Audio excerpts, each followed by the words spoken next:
Kinaumagahan muli nang narinig ang tensyonadong wake-up call sa loob ng bahay.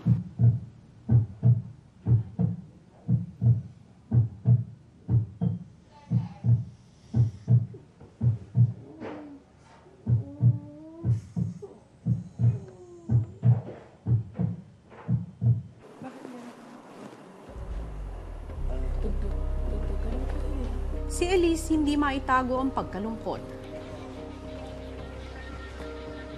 Medyo nakakasad po kasi yung wake-up call, yung heartbeat na naman. Oh, grabe. Mahirap po sa feeling na may aalis po, kuya.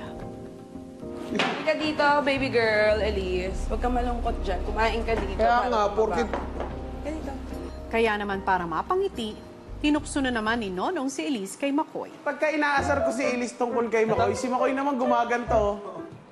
Ayan Sa gabi niya na lang ilagay. Ayan na po. Ayan na. Pinipigilan niya. Pinipigilan niya. Pinipigilan niya. Basta, di nyo Pinipigilan niya po, mga kaibigan. Nanonood po ang ating mga kapamilya.